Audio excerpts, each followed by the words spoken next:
Je vous retrouve dans cette seconde vidéo pour la conclusion de mon exposé scientifique sur le clonage de la voix de Gérard Philipe. Notre bien-aimé a une voix très particulière. Sa voix est une voix normale, comme tout le monde, puis il a sa voix de comédien, et puis il a sa voix de théâtre, qui est encore très différente, et même dans certaines apparitions télé, sa voix est aussi très différente. Nous sommes sur un enregistrement où Gérard Philipe parle de Karl Marx, qui était un sociologue des années 40-50, qui analysait les sociétés et était capable de nous dire que la société était dans l'erreur ou pas.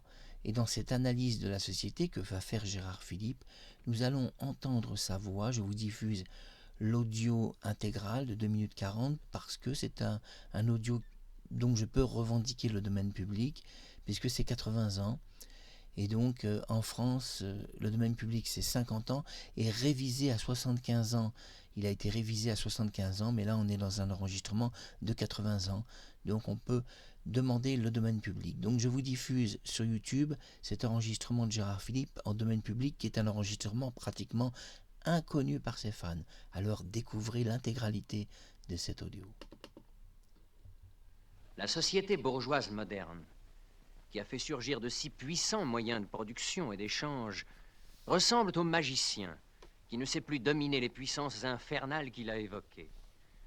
Depuis des dizaines d'années, l'histoire de l'industrie et du commerce n'est autre chose que l'histoire de la révolte des forces productives modernes contre les rapports modernes de production, contre le régime de propriété qui conditionne l'existence de la bourgeoisie et sa domination.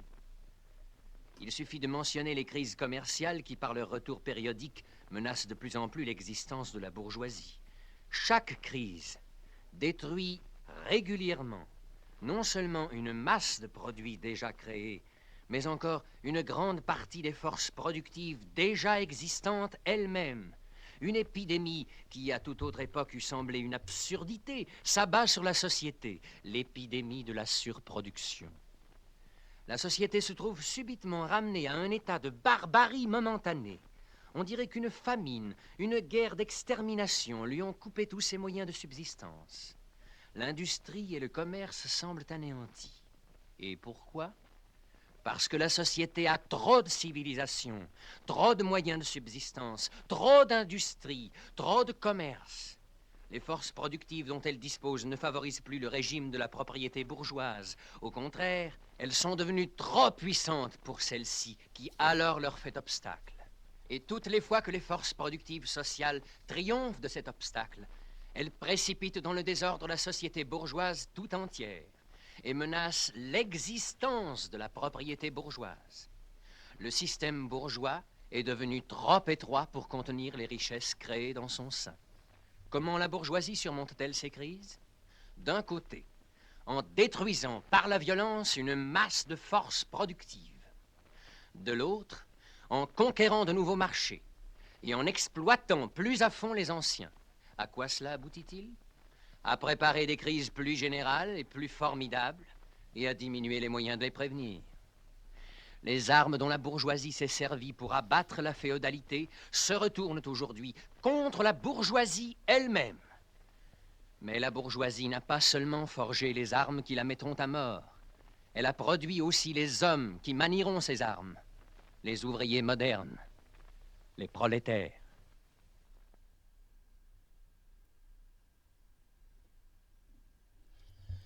Nous avons entendu cette très belle voix charismatique et chaude de notre bien-aimé Gérard Philipe, qui est photographié à côté de Anouk Aimée, donc un très beau couple au cinéma dans un très beau film, qui est Montparnasse, que je vous invite à voir parce que c'est pour moi un de ses tout meilleurs films, et un des derniers en plus.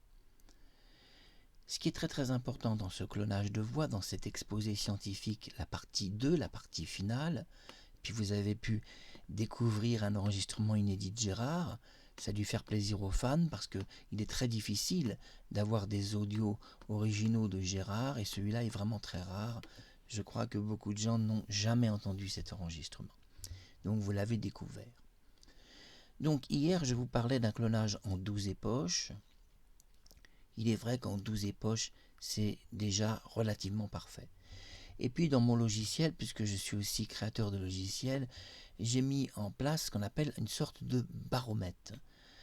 Un baromètre, c'est-à-dire, si vous voulez, comme un petit programme qui va demander au logiciel si le clonage, selon lui, est terminé entre la version originale et la version finalisée. Alors nous allons voir tout ça, et d'abord je vais vous donner une première conclusion. Hier, à ma grande surprise, dans la nuit, j'ai donc très peu dormi, à 14 époches, le baromètre s'est déclenché.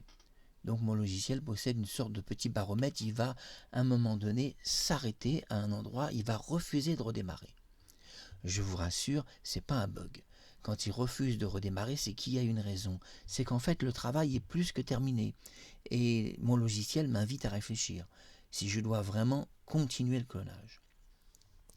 Et hier, en pleine nuit, à 14 époches, le logiciel par 2 fois a refusé le redémarrage. Donc ça veut dire que le baromètre s'est déclenché. Donc cela veut dire en conclusion que c'est parfait et que le logiciel ne propose pas de continuer. En effet, un logiciel peut continuer un clonage, mais nous allons passer en mode de surentraînement. Et c'est pas trop bon le mode de surentraînement parce que ça va, si vous voulez, déformer la voix originale et au lieu qu'elle soit naturelle, elle va devenir un tant soit peu moins naturelle. J'ai cherché le mot en français, on n'utilise plus beaucoup ce mot un tant soit peu. Vous voyez que j'ai un riche vocabulaire. Donc, pour être clair, nous sommes ici en PM. On va voir ce que donne le clonage de la voix de Gérard Philipe en PM. Pour cela donc, nous avons des petits fichiers sources qui vont être ici, ce sont des testeurs. Et nous voyons que dans ces testeurs, excusez-moi c'est un peu long à charger parce que j'ai beaucoup de choses sur mon PC, des tonnes d'informations. Voilà, nous avons le testeur 8. Nous allons ouvrir le testeur 8. Je suis Gérard Philipe et je fais une pause parce que ça part un peu vite. Écoutons donc le clonage. Je suis Gérard Philipe et je fais un nouveau test de microphone. Le 29 juin, en petite matinée, je teste ma voix et je vois si le clonage a parfaitement réussi dans une session à 16 époches. Fin de ce test audio. Voilà, là nous sommes dans un clonage en PM. Un PM c'est quoi? Bien, c'est un clonage qui est un petit peu plus rapide que le Harvest. Le PM est un clonage qu'on doit utiliser par exemple pour des voix assez anciennes, style 1930, 1940, 1950 ou 1960.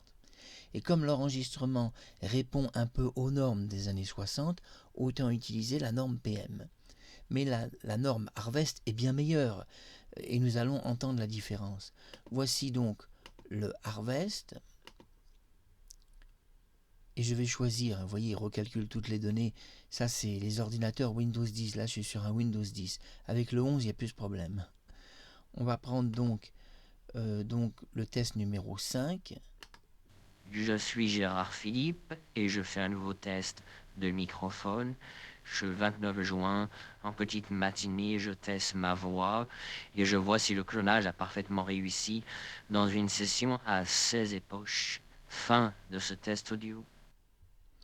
Dans les divers tests que je vous fais écouter, il est très important de comprendre que parfois j'ai utilisé un creep hop de 256 sur un 100%.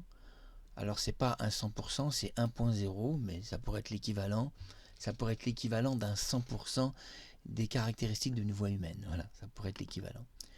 Donc, on a vu cela, c'est intéressant, on l'a surtout entendu, et nous allons entendre un nouveau test, un dernier test, pour essayer de bien comprendre tout cela, parce que pour comprendre Gérard Philipe, on doit comprendre les choses.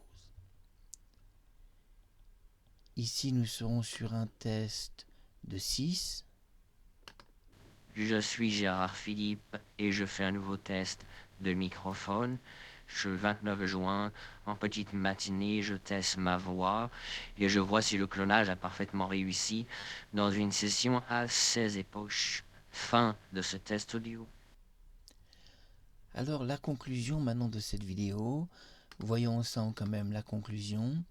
La conclusion est que la voix de Gérard Philippe, hier, était clonée en 12 époches, et qu'en 12 époches, bien, on a eu un résultat qui était assez parfait, je l'ai dit hier.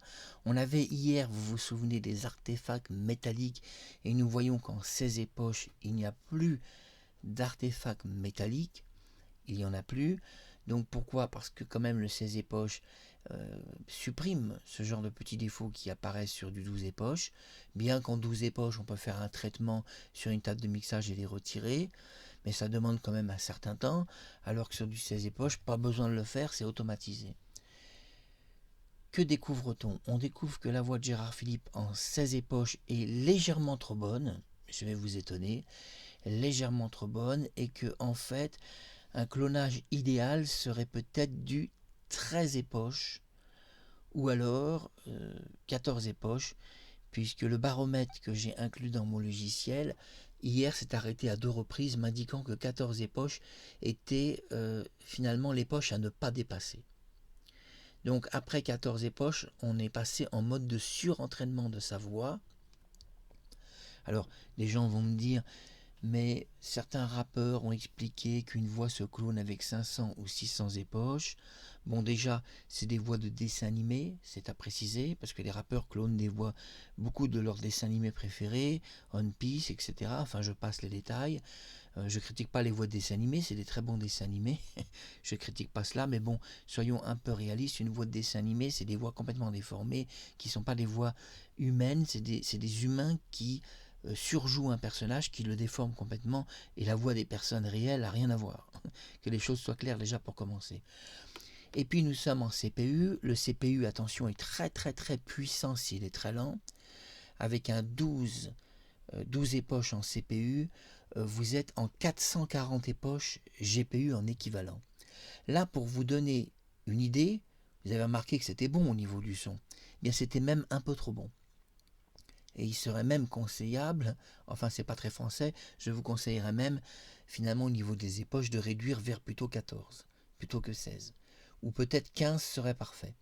Mais 16 époches, je trouve que c'était peut-être un peu trop parfait et qu'on avait par moments le sentiment que la voix était trop appuyée de Gérard Philippe, on perdait un petit côté naturel de sa voix.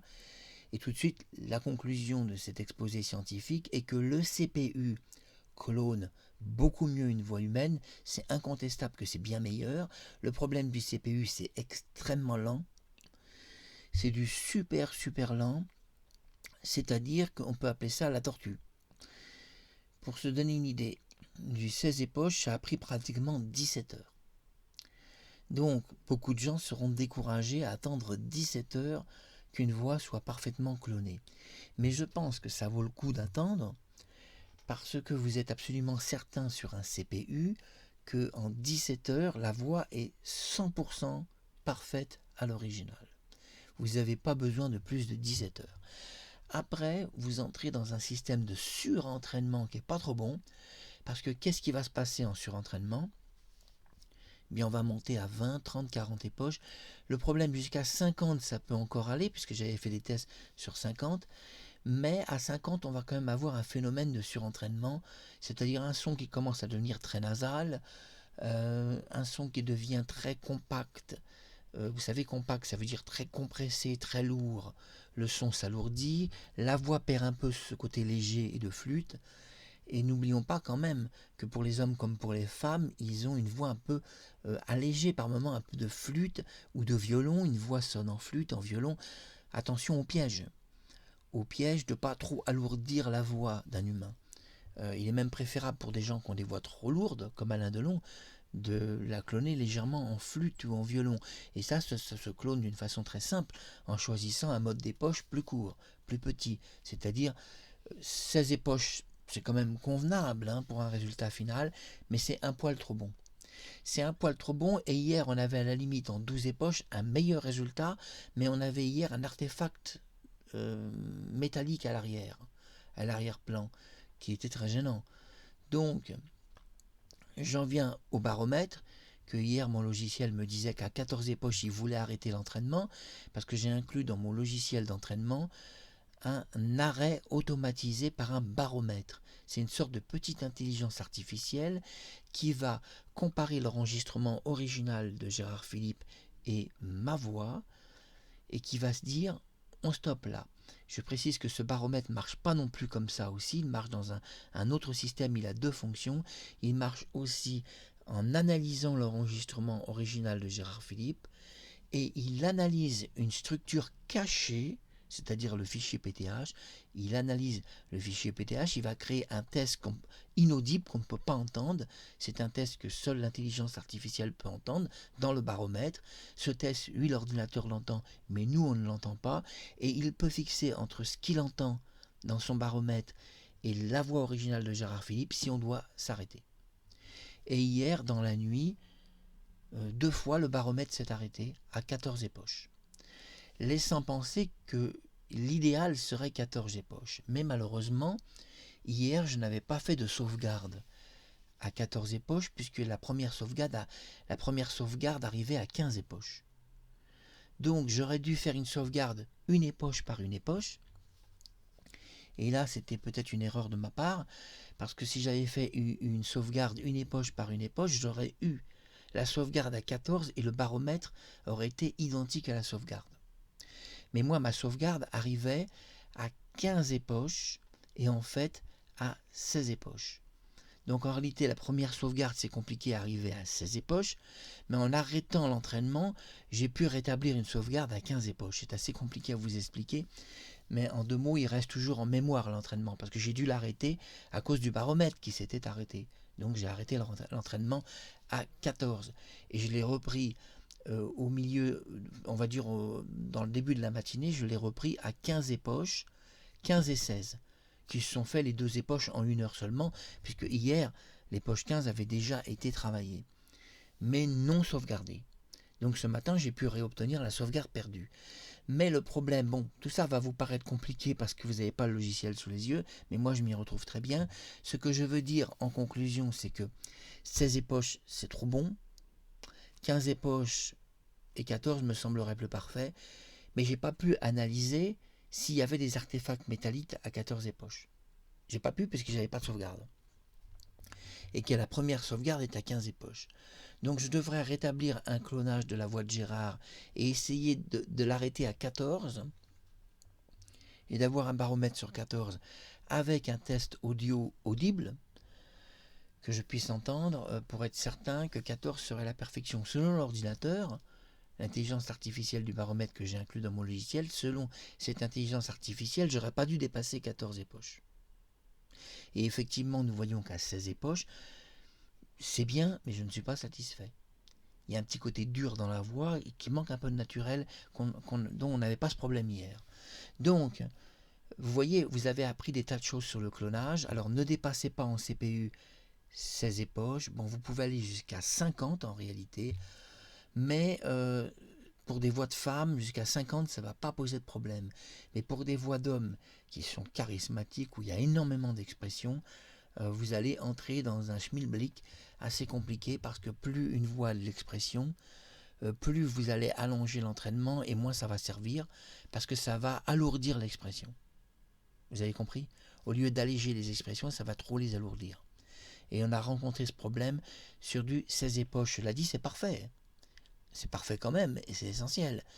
Mais si on est exigeant au niveau de l'oreille, et moi je suis très exigeant, je voudrais donc obtenir un son où il n'y a pas d'artefact métallique à l'arrière et un son plus léger à l'avant.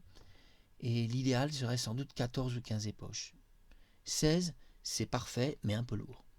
C'était la conclusion de cet exposé scientifique de Gérard Philippe sur sa voix clonée, sa voix de comédien.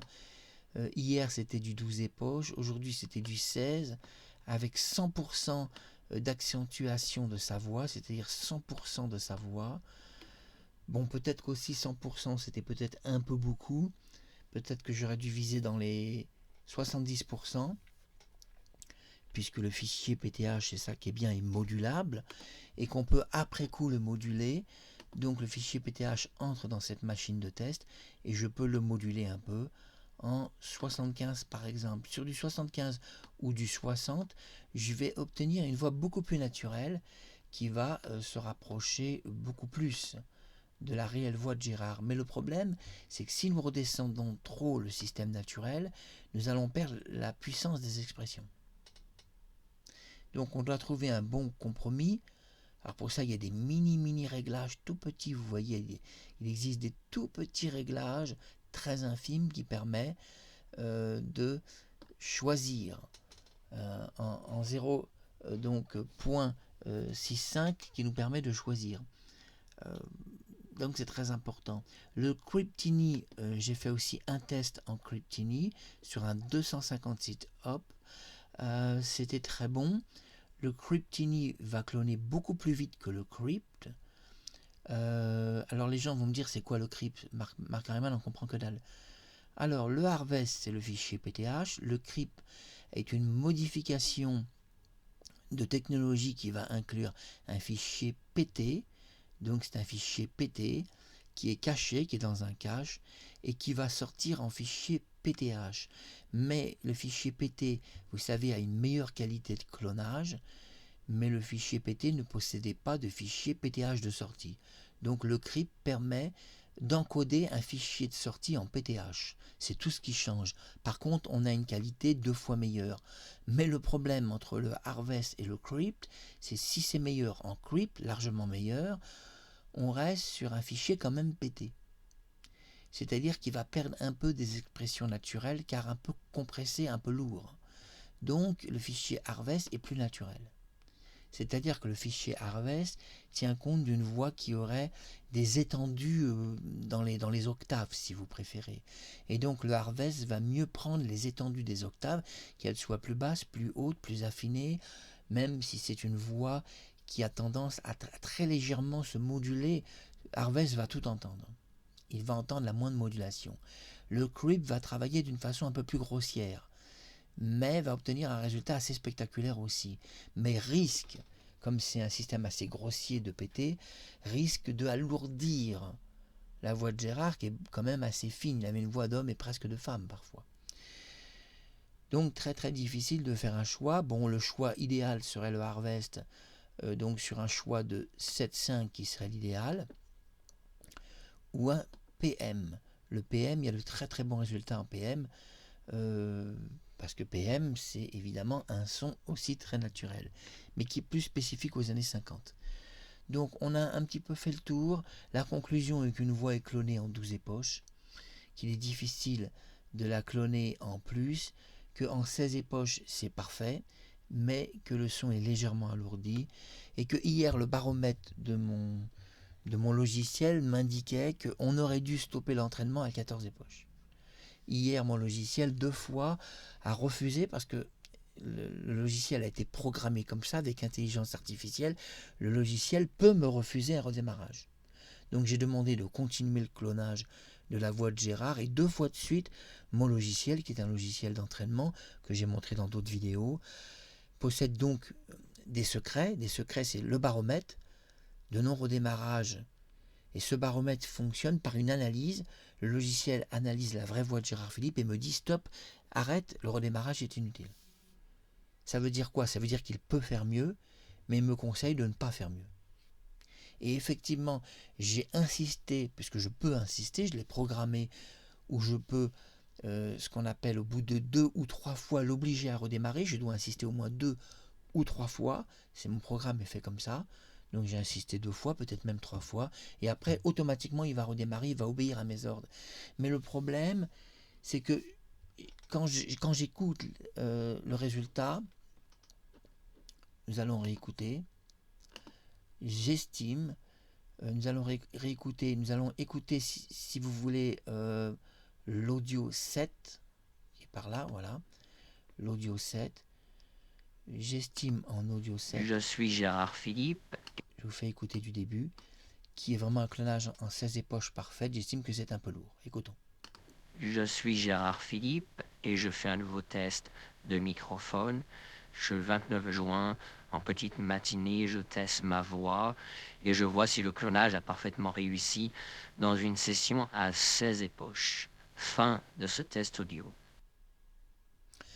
Donc vous voyez, c'est le problème. Enfin, je veux dire, vous entendez, c'est le problème. parfait, mais un poil trop lourd. Un poil trop lourd, et Gérard a une voix un peu plus affinée. Alors là, c'est une concession qu'on doit faire avec soi-même. On ne peut même pas la faire avec son logiciel. On doit faire cette concession en soi et avec soi-même, c'est-à-dire réfléchir à la meilleure stratégie. Là, on rentre après dans une stratégie de clonage. Mais en 16 époches, vous voyez, 16 époches, 29 juin, c'était nickel. C'était, j'allais dire, c'était Gérard Philippe. À la force de dire que je suis Gérard Philippe, je vais finir par m'appeler Gérard Philippe. C'était donc Marc Harriman. Et j'allais vous dire, c'était Gérard Philippe. C'était Gérard... Oui, vous voyez, je me fais avoir. C'est devenu... Ah, c'est fabuleux. Fabuleux. Ah, je vous fais pas une blague. Donc, c'était Marc Harriman. Je précise que je suis Marc Harriman. Et que 2 fois, j'ai dit que j'étais Gérard Philippe. C'est fabuleux. Allez, je vous embrasse. Donc, 14 époches me semble parfait. Peut-être 16 époches. Mais essayez 15 époches. Si un jour vous avez mon logiciel, vous pourrez essayer 15 époches. Je peux réserver une copie publique. Hein. Je prévois. Je prends mon temps, mais je prévois parce que je suis encore en expérimental clone. Allez, bisous, à bientôt.